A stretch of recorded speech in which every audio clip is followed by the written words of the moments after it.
sila Ralph Recto, itong sila DBM, guys, anak ng kayo humuhugot ng kapal na mukha nyo.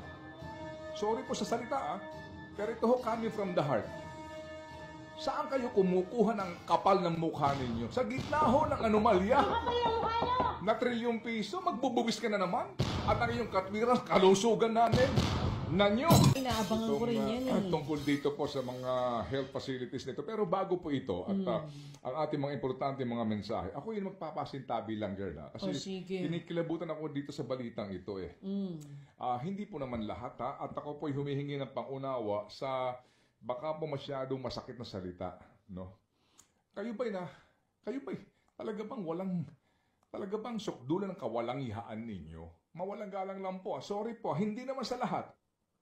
Kayo ba'y manhid? Kayo ba'y walang pakiramdam? Kayo ba'y insensitive? Nagpapanukala ngayon na naman ang Kongreso. Napatawan po ng mula 6 hanggang 12%. Kumbaga, dagdagan pa. Yung kasalukuyan pong mataas ng buwis, kakataas lang nito eh. Doon po mga kapatid, sa sinasabi nga na matatamis na inumin natin, okay po naman nga sana. Diba? Pati po itong ating 3-in-1 na kape. Nagtaas na po sila ng buwis dito eh. Gusto ho nilang gawin na mula 20 hanggang 40% yung pong buwis dito. Ang adhikain nila, para daw mabawasan yung kumukonsumo ng mga matatamis na inumin. At ilagay daw sa PhilHealth yung pera.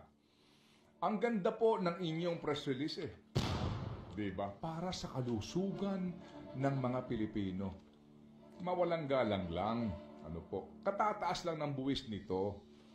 Napakinabangan ba namin to? Eh yung PhilHealth nga, sino ba ang nag-aproba? Para payagan sila Ralph Recto, itong sila DBM, guys.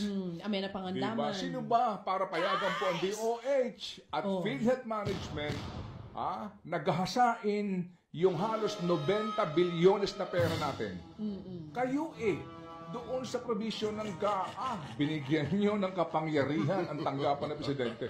Kaya kinuha nga po kung hindi pinahinto ng Supreme Court, naubos na ho sana yung halos 90 billion, di ba? 89.9 yan. Di namin ba kakalimutan yan?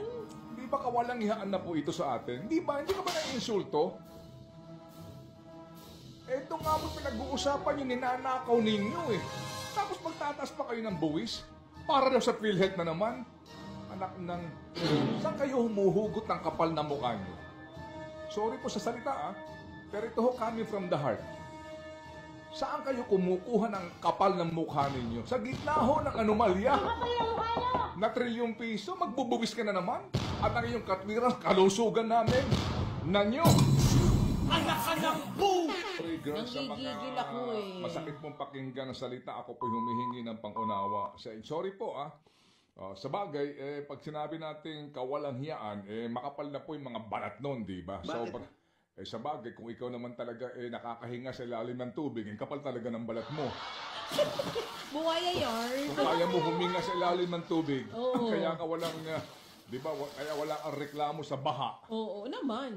Alam nyo, sandali lang po dito lang, bago tayo kumambyo dito, marami po sa atin, yung kape na 3-in-1, nilalagyan na ho ng kanin Pansabaw sa kanin Pantawid sa gutom Tapos bubuwisan niya po ng 40%. Hindi ba? Tapos ang kanilang pasakalye, because they care. Sila daw po ay nagmamahal sa atin, sa ating kalusugan. Langya itong mga taong ito talaga, di ba? Niloloko na naman tayo Di ba? Hello? Gusto nyo magtaas na naman ng buwis para may manakaw na naman kayo. Aray ko po. Bato-bato sa langit. Totoo tayo. Oo, nga sabi mo gusto nyo dagdagan na naman ito para po may nakawin na naman kayo. Hashtag ikulong mandalambong. Ano yung sinasabi mo kanina? Ano, alin? Gusto nyo bawasan konsumo ng Pinoy sa sugar, pero ang dapat bawasan ay ang kanilang kupit. May tama ka. Bawasan nyo pagiging addict nyo sa pera. Mabuti pa po yung addict sa droga may rehab. Sa mga adik na tulad ninyo, walang rehab yan. Anak ka ng po!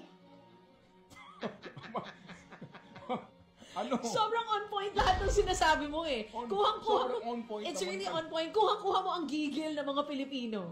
Lahat ng mga gusto naming sabihin, nasabi mo ng lahat. Ay, sorry po. Ako yung Oo. hihingi lang ng unawa kay Ma'am Jane, ha? Opo, sa ating mga bossing dito. Pero bawal magmura. Di ba? Oo naman. Masakit lang hong pakinggan. So, kayo pong gusto magmura, ayan, magmura na kayo ngayon. Anak ka ng po! Ay, sorry talaga. Hello, mamaya po, ah. Panginoon Diyos. Sige, ito tuloy lang- mo. Ito lang. O, sige. Ito ho, 8:41 in the morning. Ito po. So, nabanggit sa hearing dito hong sa lower house, no?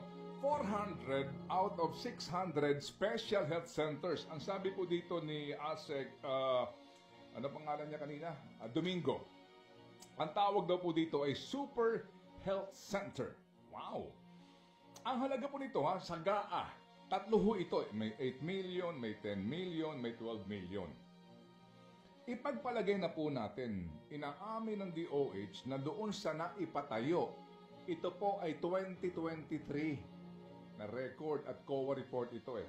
Doon po sa 600, 400 po mga kapatid ang hindi nagagamit. Nakatenga lang. Ipagpalagay natin, girl, magkano kwentada mo dito? 400 ito. Ipagpalagay na lang po natin na 8 million ang bawat isa. Magkano to? Kung 8 million times 400, 3.2 billion pesos. Nakita po ninyo. Tanong, sino may kagagawan nito? Hindi daw po DOH. Sinasabi, insertion na naman ang kalalihan dito. Ngayon lang lumitaw. Sus, eto na. Okay, insertion. So bakit nangyayari na walang tao? Sabi po ng DOH, kasi dapat dito ho, merong Memorandum of Understanding kung saan po naman mga kapatid, sasabihin po ng DOH, o sige kami magpapatayo ng facility, bibigyan namin kayo ng gamit, malaking bagay ito ha, health center ito eh. Pero yung tatao dyan na health worker sa LGU, paano naman nangyari na nagpatayo ka kung ikaw yung LGU, magpapatayo ako ng health center tapos hindi ko naman lalagyan ng mga health workers. Ito yung sinasabi nga mismo ni Secretary Solidum kahapon, di ba? Bago ka maglaan ng pera sa proyekto, yung proyekto na pag-aralan. Pag-aralang maigi. So, dito mga kapatid, lumalabas na naman, na supplier-driven. Meaning, basta magpatayo ka dyan, DPWH daw po ang in charge para na naman sila maka-kickback doon sa kontrata. Ito na naman yun eh. Itong nabulgar na may Diskaya Merong Diskaya. contractor din. Yes. Sangkot nga po ang St. Gerard Construction ng mga Diskaya. According po yan kay COA Supervising Auditor for DOH Amir Gamama. Ang unang proyekto, 133 million pesos, Zamboanga Sanitarium Project, na iniwan po. Pero 98% complete naman. Yun nga lang di na tinapos. Yung 22.45 million pesos naman na DOH Satellite Project sa Zamboanga del Norte under St. Gerard Construction, natapos naman po. Pero hindi ginagamit bilang health center. Ito ginagamit po bilang classroom ng Mindanao State University. Yan, diba? So mga kapatid, magkano ang total nito? Itong 133 at saka 22.4. Hindi. Itong Health 400, centers. kung sa 8 million ng isa. 3.2 billion pesos. Kung 400 times 8 million. DOH budget po ito. Ulitin ko lang ha, hindi DOH Hospital ang heart center. Pero kung pupunta ka ngayon doon, para sa iyong pagpapa-opera sa iyong puso, baka ang schedule mo March na next year. Sa kawalan po ng operating room. Pupunta ka sa PGH, pupunta ka sa government hospital para sa MRI. Ang report nga dito ni Ma'am Ruth, di ba? Abril na next year, yung available slot. Sa kawalan po ng equipment, nakita mo itong mga, hindi ba? Nagwawaltas kayo ng pera eh.